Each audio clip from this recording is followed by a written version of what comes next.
আপনার হাজব্যান্ড আরমান প্রিয়া নামে এক মহিলা কলিগের সাথে পরকীয়া করছে, বিষয়টা কি আপনার জানা আছে? অনেকদিন পর মেসেঞ্জার ঢুকতে ইমরান আহমেদ নামক একটা আইডি থেকে আসা এই মেসেজটি দেখলাম। হঠাৎ কেন যেন এক কালবৈশাখী ঝড় মুহূর্তে আমাকে লণ্ডভণ্ড করে দিয়ে গেল। এমনিতে 2 সন্তান, স্বামী, সংসার আর সেই সাথে স্কুলের চাকরি সামলাতে গিয়ে আমি রীতিমতো হিমশিম খাই। সামাজিক যোগাযোগ মাধ্যম আমি মোটে অ্যাক্টিভ না।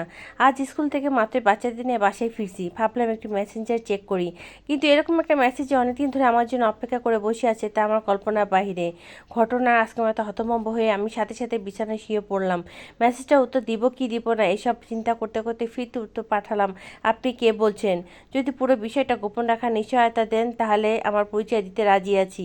বিদ্যুৎ গতিতে অপর প্রান্ত থেকে মেসেজে উত্তর পেলাম, যেন আমার মেসেজে উত্তর দেওয়ার জন্য বসে আছে। আমার মাথা এখন রীতিমতো ভন ভন করছে। বেশ কিছুদিন ধরে আমি আরমানের মধ্যে অনেক পরিবর্তন লক্ষ্য করছি। সংসার ওর মনোযোগ নেই, ব্যাংকের কাজের অজুহাতে প্রায় দিনই দেরি করে বাসায় আসে। তবে সবচেয়ে বড় কথা হলো ও আমার প্রতি ইদানিং আগ্রহ হারিয়ে ফেলছে। এই বিষয়টা আমি খুব ভালোভাবে টের পাচ্ছি। অথচ আমাদের বিয়ে 9 বছর হতে চললো, তার আগে 3 বছরের প্রেম।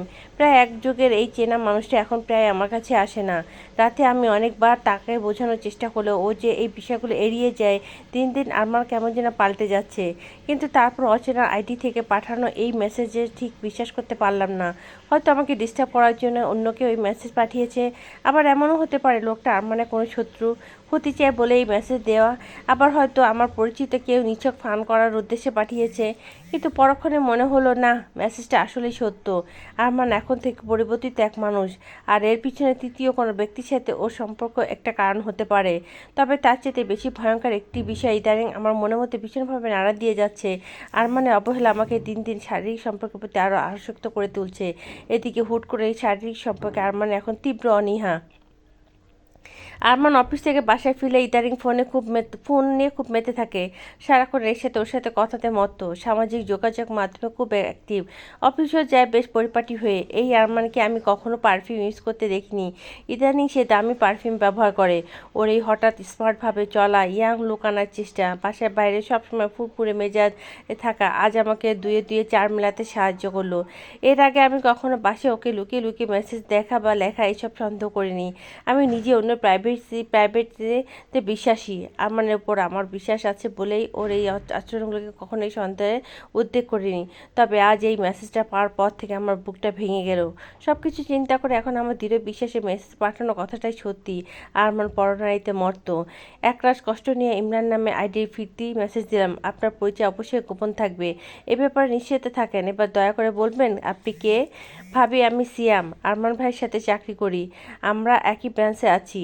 আমার প্রেমিকা প্রিয়াও কিন্তু আমাদের ব্রাঞ্চে।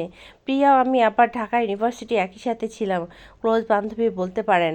আরমান ভাই আর প্রিয়ার সম্পর্ক বিষয়টা শুরুতে আমি গুরুত্ব না দিলেও বেশ কিছুদিন একটা সীমার বাইরে চলে গেছে। আমার মনে হয় বিষয়টা আপনাকে জানানো উচিত। তাই শুভাকাঙ্ক্ষী হিসেবে আপনাকে কথাগুলো জানানোর চেষ্টা। কিছুতে অন্যভাবে নেবেন না ভাবি। আরমানের কথাগুলো মনোযোগ দিয়ে পড়ছি, আর আমার চোখ দিয়ে নিঃশব্দে পানি ঝরে যাচ্ছে। আরমানকে অন্ধ বিশ্বাস করার পরিণতি যে এমনরকম হবে আমি কখনো ভাবতে পারিনি। আপনাকে অনেক ধন্যবাদ ইমরান ভাই। দয়া করে বলবেন কি ওদের সম্পর্ক কতদূর পর্যন্ত গিয়েছে?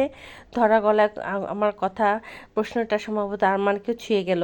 ইমরানের লেখা পরবর্তী কথাগুলো আমি কিছুতেই মেনে নিতে পারলাম না। আমি গত মাসে ব্যাংকের অডিটের কাজে আরমান আর প্রিয়া একই সাথে চিটাগাং গিয়েছিল। ওই 2 রাত ওরা হোটেলে একই রুমে ছিল। আমি শুধু শুধু এই কথাগুলো বলছি না, আমার কাছে তাদের অন্তরঙ্গ মুহূর্তের কিছু ছবিও আছে। যদি চান আপনাকে ওগুলো দেখাতে পারি। আপনার একজন শুভাকাঙ্ক্ষী হিসেবে এই কথাগুলো কিন্তু জানানো। ইমরানের এই মেসেজগুলো পড়ার পর আমার শরীর হাত পা থরথর করে কাঁপছে।